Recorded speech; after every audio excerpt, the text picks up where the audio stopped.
मैं पिछले 10 साल से इन्वेस्ट कर रहा हूं और इन 10 साल में मैंने ऑलमोस्ट हर वो गलती करी है जो आप इमेजिन कर सकते हो।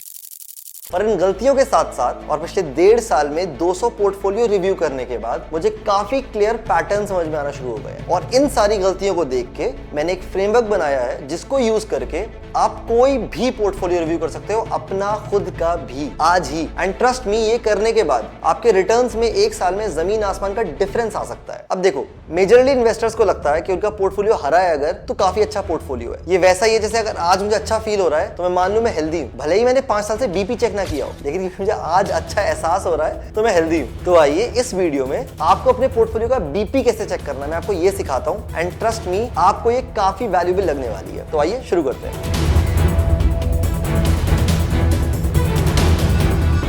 अब देखो, आप ये मत समझना कि आपका पोर्टफोलियो छोटा है तो ये मैटर नहीं करता। मैं पोर्टफोलियो मैनेज करता हूं 1 लाख से 10 करोड़ तक के, इंक्लूडिंग माय ओन। और आपको यकीन ना हो तो मेरी ये वीडियोस देख लेना, मैंने अपना पोर्टफोलियो भी रिवील कर रखा है जो भी काफी बड़ा है। अब देखो, घुमा फिरा के जो मैंने पिछले 2 साल में 200 से ज्यादा पोर्टफोलियो रिव्यू करे हैं, लोग सिमिलर गलतियां ही करते हैं। और एक्चुअली बता रहा हूं, जिन्होंने वेल्थ क्रिएट करी है और जो वेल्थ क्रिएट करते हैं वो इन फंडामेंटली 5 क्रिटिकल एरियाज का ध्यान देते हैं। तो इस वीडियो में मैं आपको एग्जैक्टली बताऊंगा कैसे आपको ये एनालाइज करना है और मैं किस तरीके से इसका इस्तेमाल करता हूं। और फाइनली एक टूल जिसने मेरी लाइफ इतनी सिंप्लीफाई कर दी है, ऑलमोस्ट ये सारी चीजें मुझे करके दे देता है, तो मैं उसके बारे में भी आपको बताऊंगा। तो आइए शुरू करते हैं। अब देखो, जब मैंने इन्वेस्टिंग स्टार्ट की थी ना, तो मुझे लगता था कौन सा स्टॉक खरीदना है और कब खरीदना है, बस यही पोर्टफोलियो बिल्डिंग है। लेकिन जब आप बहुत सारे क्रैशेस और मार्केट साइकिल्स देख लेते हो ना, तो आपका पर्सपेक्टिव बदल जाता है। 2020 का कोविड क्रैश हुआ या 2022-23 की वोलेटिलिटी हुई या उससे पहले के क्रैशेस हुए, इन्होंने मुझे बस एक लेसन सिखाया कि कौन सा स्टॉक खरीदते हो ये मैटर भी नहीं करता। आपका सबसे ज्यादा जो चीज मैटर करती है वो है एसेट एलोकेशन। आपने कितना परसेंट किस एसेट में डाला है और उसमें कितना रिस्क है, यही फंडामेंटली आपको रिटर्न देगा। कौन सा स्टॉक आपने खरीदा और कब खरीदा, ये हार्डली आपको कोई रिटर्न देने वाला है। अब जो इन्वेस्टर सर्वाइव करते हैं सारी मार्केट साइकिल और सब कुछ, उनके अंदर बस एक चीज कॉमन होती है, उन्हें ये पता होता है वो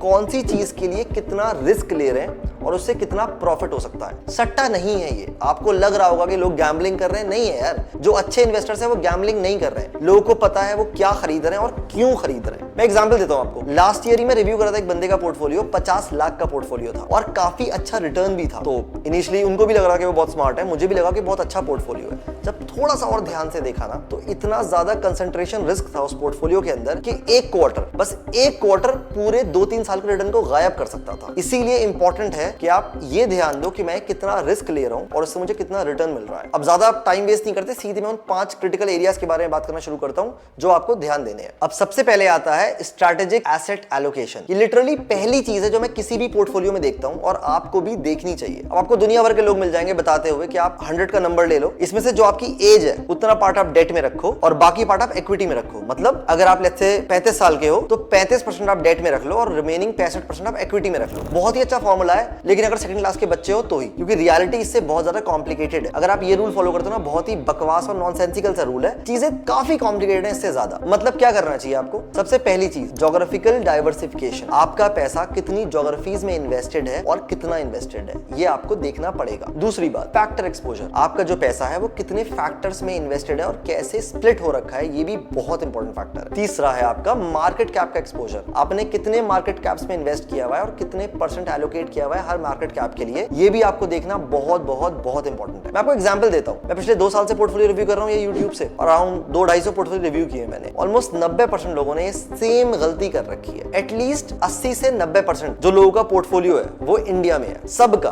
क्यों? अगर इंडियन मार्केट करेक्ट कर गई तो क्या करोगे? आपका पूरा पोर्टफोलियो ही क्रैश कर जाएगा। मैं क्या रिकमेंड करता हूं, मैं जनरली बहुत सारी वीडियोस में इस बारे में बात करी है मैंने, आप 50-60% ही रखो इंडिया में, अगला 20-30% आपका डेवलप्ड मार्केट में होना चाहिए, होना चाहिए, बिकॉज वो आपको बहुत अच्छा रिटर्न दे सकता है। उसके बाद 5-10% आपका गोल्ड में या डेट में होना चाहिए और उसके बाद कुछ परसेंट आपका कैश भी होना चाहिए। ये सारी चीजें आपको देखनी पड़ेंगी। अब बताओ क्यों मैटर करता है ये? एग्जांपल देता हूं, ये चार्ट देखो, जापान का चार्ट है, अच्छी कंट्री है ना, बहुत अच्छी कंट्री है, डेवलप्ड कंट्री है, सब बढ़िया है। 30 साल मार्केट ने 0 रिटर्न दिया है। देख लो आप चार्ट, 30 साल 0 रिटर्न। भूल जाओ small cap, mid cap, large cap, ये स्टॉक, ये टाइमिंग सब भूल जाओ, 0 रिटर्न। इसीलिए सबसे फंडामेंटल चीज जो है ना वो ये होती है ज्योग्राफिकल डाइवर्सिफिकेशन। आपने अपने पैसे को कैसे ही एलोकेट किया है, तो ये सबसे इंपॉर्टेंट चीज है जो अभी देखना है इस वीडियो के बाद अपने पोर्टफोलियो में। पर जाने से पहले और फैक्टर्स भी देख लो, 4 और पॉइंट्स है जो मैं आपको बताना चाहता हूं। अब दूसरी लेयर आती है हमारी फैक्टर एनालिसिस, और ये भी बहुत ज्यादा इंपॉर्टेंट होती है, इसीलिए ये जरूर देखता हूं मैं। एक बार मैं लेयर 1 चेक कर लूं तो किसी भी पोर्टफोलियो में लेयर 2 जरूर देखता हूं। अब देखना क्या होता है यहाँ पे कि वैल्यू वर्सेस ग्रोथ में आपकी कितने स्टॉक्स या म्यूचुअल फंड्स हैं। सिमिलरली क्वालिटी वर्सेस मोमेंटम में आपका स्प्लिट कैसा है। Similarly small cap versus mid cap versus large cap. अगर आपको इनके बारे में नहीं पता, थोड़ी सी पढ़ाई कर लेना, वरना मैं एक वीडियो बना दूंगा एक्सप्लेन करते हुए वैल्यू, ग्रोथ, क्वालिटी, मोमेंटम। पर मेजॉरिटी मैंने जो नोटिस किया है वो ये है कि लोगों को पता ही नहीं होता, क्योंकि आप क्या करते हो, स्टॉक्स खरीद लिए बहुत सारे 10-20, फंड खरीद लिए 5-10, उसके बाद खुद के पोर्टफोलियो में नहीं पता कि मैंने किस फैक्टर पे ज्यादा इन्वेस्ट कर दिया है। और कुछ साल पुरानी बात है, इनफैक्ट मेरे दोस्त का पोर्टफोलियो मैंने 2021 वगैरह में ऐसे ही रैंडमली देखा था, उसने 8 म्यूचुअल फंड ले रखे थे और उसके हिसाब से वो एकदम वेल डाइवर्सिफाइड था। पर जब थोड़ी सी गहराई से आप देखोगे ना, तो बेसिकली वहां पे क्या था, उसने सारा पैसा लगाया हुआ था ग्रोथ पे और मोमेंटम पे। और जब आप ऐसा करते हो, जब 2022 में ग्रोथ वाले स्टॉक्स बहुत करेक्ट हुए थे, उसका पोर्टफोलियो के बुरे हाल हो गए थे, बिकॉज ऑब्वियसली आप सारे पैसे एक जगह कंसंट्रेट कर दोगे तो जब क्रैश होगा वो वाला पार्ट, तो सबसे ज्यादा हीट आप ही को मिलने वाली है। इसीलिए एक डाइवर्सिफाइड पोर्टफोलियो बनाना चाहिए, ताकि मार्केट ऊपर नीचे कुछ भी जाए आपका पोर्टफोलियो कम मूव करे। अब तीसरी लेयर हमारी आती है रिस्क एडजस्टेड परफॉर्मेंस, और ध्यान से सुनना, मैं कह रहा हूं रिस्क एडजस्टेड परफॉर्मेंस। अब लोग अक्सर परफॉर्मेंस चेस करते हैं, रिटर्न चेस करते हैं, पर रिस्क देखते ही नहीं है। ऑनेस्टली बता रहा हूं, रिटर्न जो है ना वो मीनिंगलेस है अगर आप रिस्क को देख ही नहीं रहे हो। और एग्जांपल्स आपको समझाता हूं। मान लो आपको बहुत हाई फीवर आ गया, 103 फीवर आ गया, अब डॉक्टर के पास गए दवा लेने, डॉक्टर ने आपको दवा दी, लेट्स से डिस्प्रिन दिया, कोई भी मेडिसिन दी है आपको जो आपका फीवर क्योर कर सकती है, उसमें एक सॉल्ट है जो फीवर क्योर कर देगी। पर क्योंकि हर एलोपैथिक मेडिसिन के साथ एक साइड इफेक्ट हो सकते हैं, उसके पत्ते के पीछे लिखा भी होता है, तो डॉक्टर ने आपको बोला कि आप ये दवा ले लो, आपका फीवर तो डेफिनेटली क्योर हो जाएगा, पर कुछ चांसेस हैं कि आपको एक साइड इफेक्ट हो सकता है। आपने बोला क्या साइड इफेक्ट हो सकता है, और वो बोलते कैंसर हो सकता है, लोगे ये दवा, कुछ भी हो जाएगा, आप ये दवा कभी भी नहीं लेने वाले। पर अगर वही डॉक्टर आपको बोलता है कि फीवर तो पक्का क्योर हो जाएगा, मे बी शायद आपको थोड़ा सा हल्का सा रैश हो जाए जो कुछ घंटे में रिजॉल्व हो जाएगा, तो शायद दवा आप ले लोगे। इसीलिए जो रिटर्न है ना वो मीनिंगलेस है अगर आप रिस्क के बारे में बात नहीं कर रहे। और इसको स्टॉक मार्केट में एनालाइज अगर आपको करना है तो दो चीजें पिक्चर में आती हैं, एक होता है शार्प रेशो, एक होता है सॉर्टिनो रेशो। तो जो तीसरी चीज जो मैं किसी पोर्टफोलियो में देखता हूं वो यही देखता हूं कि उस पोर्टफोलियो का शार्प रेशो क्या है और सॉर्टिनो रेशो क्या है। अगर आपने ये एनालाइज नहीं करे हैं तो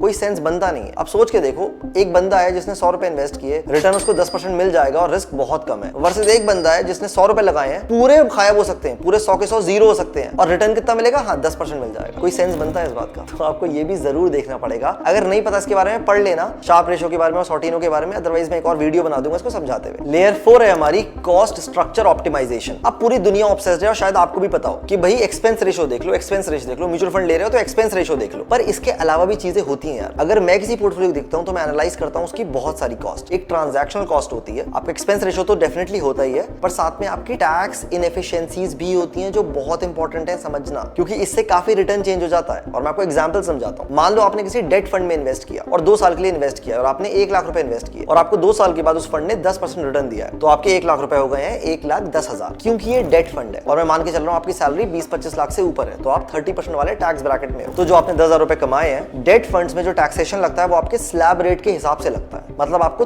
30% टैक्स देना पड़ेगा इसके ऊपर। जो आपने 10,000 रुपए कमाए हैं उसमें 3,000 रुपए आप टैक्स दोगे तो आपके रह जाएंगे 1 लाख के 1,07,000 रुपए। ये फाइनल रिटर्न हो गया आपका। वर्सेस अगर आप किसी और फंड में इन्वेस्ट करते जिसका रिटर्न 10 नहीं है, लेट्स से इक्विटी का कोई फंड है जिसने आपको रिटर्न 10 का 9% दिया है 2 साल में, तो आपके 1 लाख के 1,09,000 रुपए हो गए। लेकिन क्योंकि इक्विटी है और आपने 2 साल होल्ड किया है, तो आप पे लगेगा लॉन्ग टर्म कैपिटल गेन्स, जो कितना है 12.5%। मतलब मोटा मोटा आपका 1,000 रुपए टैक्स कट जाएगा उसमें से। कितने बचे?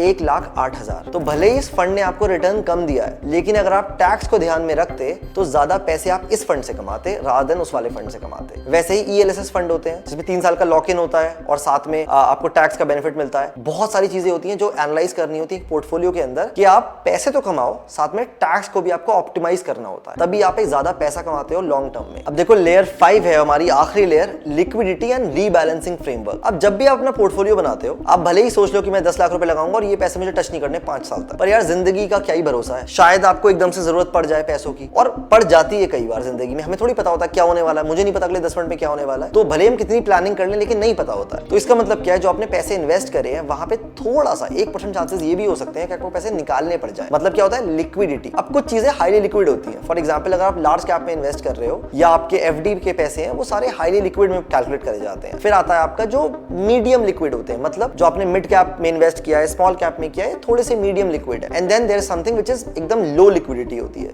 जैसे कि अगर आपने ELSS फंड में इन्वेस्ट किया, 3 साल के लिए पैसे लॉक इन हो जाते हैं। अगर आपने किसी और फंड में इन्वेस्ट किया जिसमें एग्जिट लोड है 1% का, 2% का, वहां पैसे आपके फंस जाएंगे या बहुत लॉस हो जाएगा आपको। तो जब पोर्टफोलियो बनाते हैं या जब मैं किसी पोर्टफोलियो को रिव्यू करता हूं, तो उसके बेसिस पे पोर्टफोलियो ऐसा होना चाहिए कि आपको जरूरत पड़े तो आप अंधा लॉस करके ना निकालो, थोड़े पैसे निकाल पाओ और अपना जिंदगी का नॉर्मल काम भी कर पाओ। और ये बहुत इंपॉर्टेंट होता है, जो आपको रियलाइज नहीं होगा स्टार्टिंग में, लेकिन जब जरूरत पड़ेगी पैसे की तब रियलाइज होगा। सिमिलरली यहीं पर ही आता है रीबैलेंसिंग फ्रेमवर्क। अब अगर मेरा स्प्लिट मान लो ऐसा था, 60% मैं इंडिया में इन्वेस्ट करता हूँ, 30% यूएस में करता हूँ और 10% मान लो मैं डेट में रखता हूँ। अब जो मैंने इंडिया में इन्वेस्ट किया 60%, उसने मुझे रिटर्न दिया है 20% इस साल मान लो, और जो मैंने 30% यूएस में इन्वेस्ट किया था उसने मुझे 100% दे दिया है। तो क्या होगा, मेरा पोर्टफोलियो का स्प्लिट काफी चेंज हो गया होगा अगले साल तक। मैं इतने पोर्टफोलियो रिव्यू कर चुका हूं जिन्होंने 5 साल पहले बनाया था पोर्टफोलियो, ये स्प्लिट सोच के 60% इंडिया, 30% यूएस, 10% डेट। अभी अगर करंटली देखोगे तो पूरा बदल चुका है। 70% हो चुका है यूएस, 20% हो चुका है इंडिया, 10% हो गया है डेट। कोई सेंस ही नहीं बनता।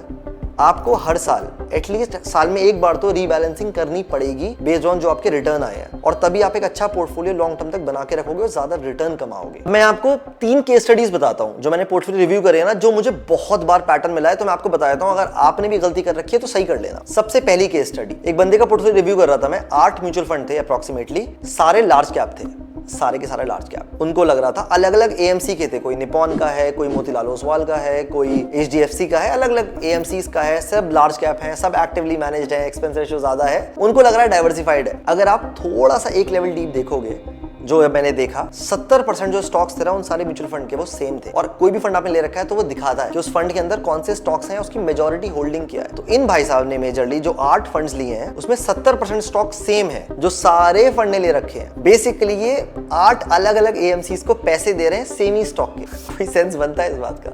जबरदस्ती क्यों दे रहे हो आप? और एक्टिवली मैनेज भी है तो आप सब में दे रहे हो, जबकि वही सेम स्टॉक इंडेक्स फंड में भी है। तो क्यों करोगे गलती? तो अगर आपने कर रखा है तो जरूरी एनालाइज जरूर करना। दूसरा है ignoring correlation during stress period. अब देखो एग्जांपल बताता हूँ क्या बोलना चाह रहा हूँ, थोड़ा कॉम्प्लिकेटेड हो गया है। कोरिलेशन का मतलब क्या होता है, चीजें कैसे लिंक्ड होती हैं एक दूसरे से। जब आप इंडिया में पैसे इन्वेस्ट करते हो, जो मैंने एग्जांपल आपको ऑलरेडी दे चुका हूँ कि लोगों ने 80-90% इंडिया में इन्वेस्ट किया है। जब स्ट्रेस का टाइम आता ना यार, जैसे मान लो कोविड क्रैश आया, कोई और फाइनेंशियल इशू आ गया, तो कोरिलेशन का जो नंबर है वो पीक कर जाता है 1 पे। इसका मतलब क्या है, आपके स्मॉल कैप, आपके मिड कैप, आपके लार्ज कैप, आपका कोई सेक्टोरल इंडेक्स, सारे क्रैश कर जाएंगे। तो आपको लग रहा होगा मैं डाइवर्सिफाइड हूं, मैंने इंडिया में इन्वेस्ट किया, लार्ज कैप में, मिड कैप में, स्मॉल कैप में, किसी और थीम में, वगैरह वगैरह, सब कुछ क्रैश कर जाएगा। क्या फायदा?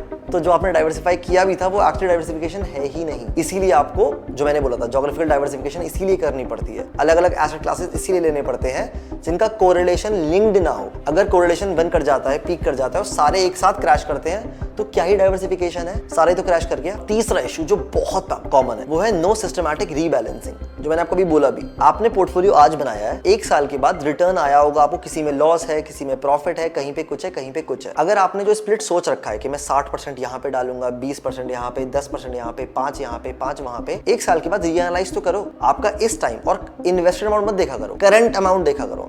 मैं जितने लोगों का रिव्यू करता हूँ वो ये देखते हैं उन्होंने पैसा इन्वेस्ट कितना किया था, ये मैटर ही नहीं करता। अगर मैं आज बैठा हूं तो मैं आज के हिसाब से देखूंगा ना, मेरा पोर्टफोलियो अगर आज 1 करोड़ का हो गया है तो उसमें 1 करोड़ के हिसाब से कितने पैसे किस चीज में लगे हुए हैं। हाँ, मैंने 30 लाख रुपए इन्वेस्ट किए थे, वो अलग बात है ना, वो नहीं देखना है आपको, करंट अमाउंट के हिसाब से देखना है। आपका जो स्प्लिट है वो आप जो चाहते हो वो है कि नहीं है। अगर नहीं है तो कुछ स्टॉक बेचो या कुछ फंड बेचो, दूसरे खरीदो और वापस से उसी रीबैलेंस कंडीशन में लेके आओ, ताकि आपको जो स्प्लिट सोचा हुआ है वही आपको मिले। अब देखो, मुझे पता है यार, ये सारी एनालिसिस करने के लिए ना आपको बहुत सारी मेहनत करनी पड़ती है और सिर्फ उससे काम भी नहीं होता। मेरे पास तो थोड़े से एक्सपेंसिव सॉफ्टवेयर्स हैं, ब्लूमबर्ग का टर्मिनल है, वगैरह वगैरह चीजें हैं। अगर आप ये सब चीजें यूज करते हो तो मे बी एनालिसिस थोड़ी ईजी हो जाती है। पर अगर आपका पोर्टफोलियो छोटा है या आपके पास इतने पैसे नहीं है अपने ही पोर्टफोलियो को एनालाइज करने के लिए, तो कोई सेंस ही नहीं बनता कि ये सब आप करोगे, इतने महंगे सॉफ्टवेयर खरीदोगे। और इसीलिए यहाँ पे एक बहुत ही शानदार एक कंपनी के बारे में आपको बताता हूं मैं, इसको डेफिनेटली आप एक बार ट्राई कर सकते हो। कंपनी का नाम है माईफाई। सबसे पहली बात, सेबी रजिस्टर्ड है, RIA लाइसेंस है, और इसीलिए हम इनके बारे में इस वीडियो में बात भी कर रहे हैं। ऑनेस्टली बता रहा हूं, मुझे कोई भी रीच आउट करे मैं उसके बारे में बात भी नहीं करना चाहता अगर वो सेबी रजिस्टर्ड ना हो, क्योंकि ये सेबी रजिस्टर्ड है, RIA लाइसेंस है, इसीलिए हम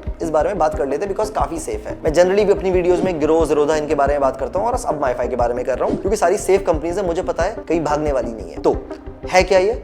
माईफाई बेसिकली एक AI का प्लेटफॉर्म है। अगर आपने ChatGPT यूज किया तो आपको आइडिया होगा कि आप प्रॉम्प्ट दे सकते हो और अपने सवाल पूछ सकते हो। इंटरेस्टिंग क्या है माईफाई के बारे में, आप अगर इसको इंस्टॉल करोगे, लिंक डिस्क्रिप्शन में है, अपने पोर्टफोलियो को आप इससे लिंक कर सकते हो। अगेन सेबी रजिस्टर्ड है तो कोई टेंशन वाली बात नहीं है। अगर आपने अपने म्यूचुअल फंड स्टॉक सारे इससे लिंक कर लिए, फिर आप इसे जीपीटी की तरह सवाल पूछ सकते हो, कुछ भी पूछ सकते हो कि मेरे पोर्टफोलियो का स्कोर कितना है, क्या मैं ज्यादा रिस्क तो नहीं ले रहा हूँ, क्या मैं ओवर इन्वेस्टेड तो नहीं हूँ किसी सेक्टर में, और आपको ये शानदार रिजल्ट दे देता है। लिटरली इंस्टीट्यूशन लेवल की जो एनालिसिस होती है ना, वो ये आपको ऐप 2 मिनट में करके दे देता है। तो आपको कुछ नहीं करना, आपको ये मैनुअली एक्सेल शीट में नहीं बनाना है कि मैंने कितने पैसे लार्ज कैप में है, स्मॉल कैप में है, मिड कैप में है, कितना फाइनेंशियल्स में है, कितना मैन्युफैक्चरिंग में है। अपना इंपोर्ट किया पोर्टफोलियो, बस एक सवाल पूछ लिया, मैं किस सेक्टर में ज्यादा इन्वेस्टेड हूँ, मैं किन किन सेक्टर्स में इन्वेस्टेड हूँ, मेरा पोर्टफोलियो का स्कोर कितना है। आपको सारे जवाब 2 मिनट के अंदर सारे मिल जाएंगे। इसको यूज करके आपको ये भी बताएगा ये कि अपना रिटर्न में इंप्रूव कैसे कर सकता हूँ। सारे शानदार फीचर्स हैं इस ऐप के अंदर जो मुझे लिटरली बहुत पसंद आ गए हैं। एक बार जरूर ट्राई करके देख लेना, फ्री है, कोई पैसा आपको देना भी नहीं है। नीचे लिंक है, उस पर क्लिक करोगे तो पूरा फ्री है, आराम से ट्राई करो और एकदम सेफ है। और मुझे बताना आपके पोर्टफोलियो का स्कोर कितना है, ये मुझे जरूर कमेंट में बताना कि आपका स्कोर एग्जैक्टली कितना आया। अगर 7 से कम आया है तो सच बता रहा हूँ बहुत काम करने की जरूरत है। 7 से ऊपर तो होना ही चाहिए आपका पोर्टफोलियो का स्कोर, वरना आप बहुत ज्यादा एक टाइम बॉम्ब के ऊपर बैठे हुए, कभी भी फट सकता है। अगर मैं आपको छोटा सा डेमो दूं तो कुछ ऐसी ऐप दिखती है माईफाई, आप इसको डाउनलोड करोगे, इंस्टॉल करोगे, जो लिंक है उस पर क्लिक करके कर लेना, तो आपको फ्री पड़ेगा सब कुछ। सबसे पहले आपको मोबाइल नंबर मांगेगा, मोबाइल नंबर डाल देना। आगे बढ़ोगे आपको ओटीपी आएगा, यहाँ पे आप ओटीपी डाल दो। ओटीपी डालने के बाद आप इस पेज पे आ जाओगे। अब यहाँ पे आपको सिंपली एक काम करना है, अपने होल्डिंग्स को इंपोर्ट करना है, सिर्फ इतना सा काम। होल्डिंग्स आपने बटन दबाया, अपना ओटीपी डाला, पैन नंबर डाला, आपका होल्डिंग्स इंपोर्ट हो जाएंगे। एक बार वो 1-2 मिनट में इंपोर्ट हो जाते हैं, उसके बाद पहला सवाल आप पूछ सकते हो कि मेरा पोर्टफोलियो स्कोर कितना है। ये आपको आपके पोर्टफोलियो का स्कोर दे देगा। और सिमिलरली अब आप जितना खेलने का मन है खेल सकते हो, अपने पोर्टफोलियो के बारे में जान सकते हो। आई होप इससे आपको थोड़ा इजी हो जाए अपना पोर्टफोलियो एनालाइज करना। तो आइए आपका एक एक्शन प्लान बनाते हैं, छोटा सा होमवर्क दे देता हूं मैं आपको। सबसे पहले डिस्क्रिप्शन में लिंक है, उस ऐप को डाउनलोड करो, इंस्टॉल करो। उसके बाद स्टेप 2 जैसे ये कर लेते हो, सबसे पहले अपनी होल्डिंग्स इंपोर्ट करने के बाद चेक करो आपका पोर्टफोलियो स्कोर कितना है। एटलीस्ट 7 होना चाहिए, जरूर होना चाहिए। थर्ड थिंग, इससे पूछो am I over invested in any particular sector. ये आपको पूरा ब्रेकडाउन दे देगा कि आप किस सेक्टर में कितने इन्वेस्टेड हो। उसके बाद चौथा सवाल पूछो इससे, am I taking too much risk. ये आपको बताएगा एग्जैक्टली कि आप कितना रिस्क ले रहे हो, कहां पर रिस्क ले रहे हो, सजेशंस भी देगा आप जिसको यूज करके अपने रिस्क को कम कर सकते हो। उसके बाद बोलो कि मैं किन ज्योग्राफीज में इन्वेस्टेड हूं। यहाँ पे शायद ये आप इतना अच्छा परफॉर्म नहीं करती है, मैंने भी नोटिस किया है। तो ये काम आप मैनुअली कर सकते हो। जो भी आपने फंड्स या स्टॉक्स ले रखे हैं उसको मैप करो एक एक्सेल शीट में, कितना पैसा इंडिया में है, कितना पैसा चाइना में है, कितना पैसा यूएस में है, कितना जापान में है, वगैरह वगैरह, पर परसेंटेज निकालो, कितना परसेंट आपने किस ज्योग्राफी में एलोकेट किया हुआ है। और फाइनली मे बी आप ये भी पूछ सकते हो इससे, how can I improve my returns. और ये बहुत शानदार आपको आंसर देता है। आपको आंसर देगा कैसे आप रिटर्न्स को इंप्रूव कर सकते हो। अगर सजेशन आपको अच्छे लगे तो मे बी फॉलो भी कर लेना उसके बाद। तो आइए कंक्लूजन की बात कर लेते हैं। कंक्लूजन सिंपल है यार, जो लोग एक्चुअली वेल्थ बिल्ड करते हैं वो हॉटेस्ट स्टॉक के पीछे नहीं भाग रहे हैं। ये नहीं पूछ रहे कौन सा स्टॉक खरीद 2025 में, कब खरीद लूं, कितना पैसा डाल लूं, नहीं चलता है सब। जो लोग सच में वेल्थ क्रिएट करते हैं उनका सिस्टमैटिक प्लान होता है, एक स्ट्रैटेजी होती है जिसको वो हर साल हर क्वार्टर इंप्लीमेंट करते हैं और पैसे बनाते रहते हैं धीरे धीरे धीरे धीरे। अब ऑनेस्टली बता रहा हूं, आपका जो पोर्टफोलियो है ना वो कोई बहुत सारी चीजें नहीं है। भले ही आपने बहुत सारे stock, mutual fund, real estate, gold सब ले रखा होगा, पर सोच के देखो एक गाड़ी की तरह है। अगर आपकी स्विफ्ट डिजायर है और उसमें थार के आपने टायर डाल दिए तो बर्बाद ही कर दोगे अपनी गाड़ी को आप। तो वैसे ही सोचो, गाड़ी के जो सारे पार्ट्स है ना वो एक दूसरे के साथ कनेक्शन में चलने चाहिए, तभी गाड़ी स्मूथ चलती है। आपका पोर्टफोलियो भी वैसा होना चाहिए। जो आपका इक्विटी है, जो आपका डेट है, जो लार्ज कैप है, स्मॉल कैप है, रियल एस्टेट है, गोल्ड है, वो सारा कनेक्टेड एक ही मशीन है जो अच्छे से स्मूथली चलनी चाहिए ताकि आप मैक्सिमम रिटर्न लो, मिनिमम रिस्क हो और कंफर्टेबल स्पॉट में रहो। अब अगर आप स्टॉक का पोर्टफोलियो बनाने की सोच रहे हो या आपने बना रखा है तो ये वीडियो जरूर देख लेना। मैंने इसके बारे में एग्जैक्टली बताया कि मैंने अपना स्टॉक पोर्टफोलियो कैसे बनाया। कुछ एसेंशियल 6 स्टेप्स हैं, जरूर फॉलो करना अगर आप स्टॉक्स में इन्वेस्ट करते हो। और मुझे बताना कमेंट सेक्शन में कैसी लगी आपको वीडियो, और मुझे जरूर बताना कि आपका पोर्टफोलियो का स्कोर क्या आया माईफाई से कमेंट सेक्शन में। कुछ अगर इंप्रूव करना हो मुझे बताना, मैं वो भी आपको सजेशन दे सकता हूँ। चलो, और फाइनली अगर आप इंटरेस्टेड हो मेरे नो नॉनसेंस इन्वेस्टिंग क्लब को ज्वाइन करने में, अभी लॉन्च नहीं किया है, बस मैं इंटरेस्ट देख रहा हूँ। इसमें आपके पोर्टफोलियो मैं भी रिव्यू कर दूंगा, आपको लाइव कमेंट्री दे दूंगा, बता दूंगा मैं क्या कर रहा हूँ मार्केट में। तो लिंक डिस्क्रिप्शन में है, उस गूगल फॉर्म का लिंक क्लिक कर दो, फॉर्म भर दो। मैं बहुत जल्दी वो क्लब लॉन्च कर दूंगा और जो लोग फॉर्म भरेंगे उन्हीं को उसमें ऐड कर दूंगा। और मैं आपको अगले हफ्ते फिर मिलूंगा एक शानदार वीडियो के साथ। Thank you, bye bye.